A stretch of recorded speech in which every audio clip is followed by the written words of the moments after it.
Ang nakakaiyak na mensahe ni Satanas. Magandang umaga mga kaibigang Kristiyano.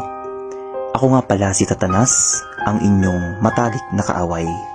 Gusto ko lang ipaalam sa inyo ang aking tunay na saloobin. Matagal na akong nananahimik noon-noon pa.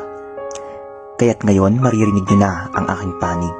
Simula ng likhain ng pangalan ko sa Bible, samot-saring panghusga at panlalait na ang aking tinamo.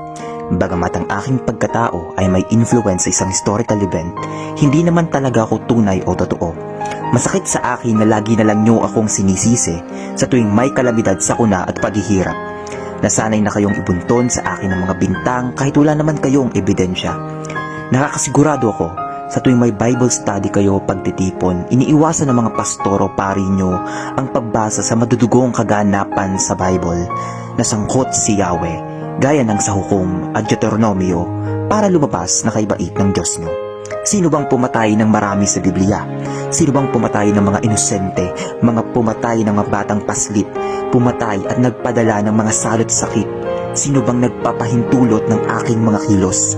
Hindi ba't ang inyong idolo na si Yahweh? Yung 10 tao ko na pinatay ay may basbas rin niya. Alam niyo ba na mahigit kumulang 256 times nasangkot yung pangalan ni Yahweh sa mga karumaldumal na pagbaslang sa Old Testament? Alam niyo rin ba kung i-estimate natin ang bilang ng mga napaslang ni Yahweh, ito ay aabot ng 25 million. Estimated pa. Gusto niyo na example? Ano ang sabi sa Hosea 3:16? Nakalagay dito kung paano tinakot at binalaan ni Yahweh ang mga Samarian dahil lamang sa hindi pagsamba sa Kanya. At ang sabi, ang kanilang mga sanggol ay paggugutay-gutayin at ang kanilang mga nagdadalang tao ay paluluway ng bituka. Ngunit ano ang aral ni Jesus sa New Testament? Ingatan nyo na huwag nyong magpawalang halaga sa mga maliliit na to, sapagkat sinasabi ko sa inyo na ang kanilang mga anghel sa langit ay nagkikitang palagi ng mukha ng aking Ama na nasa langit. Mateo 8:10. Masyado rin nyo akong iniuugnay sa ahas sa Eden. Sabi-sabi lang to.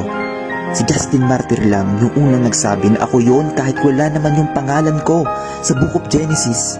Kaya please tigilan nyo na ang pagsabi na ako yung serpent sa Eden. Kahit si paring Lucifer na light bringer ay pinalabas nyo din na fallen angel. Sana basahin nyo ang aklat ni Professor Jerry Walls na Heaven and Hell. Ipinakita niya doon na hindi kailanman na-describe sa New Testament ang pagkahulog namin ni Kuya Lucifer. Tsaka may pakpak kami, hindi kami mahuhulog. Oo, ako na yung masama. Ako na lang palagi. Pero sana, bago kayo manisi, alamin niyo muna kung totoo ba o hindi. Love your enemy, hindi ba? Kaya mahalin niyo rin ako at magmahalan tayo.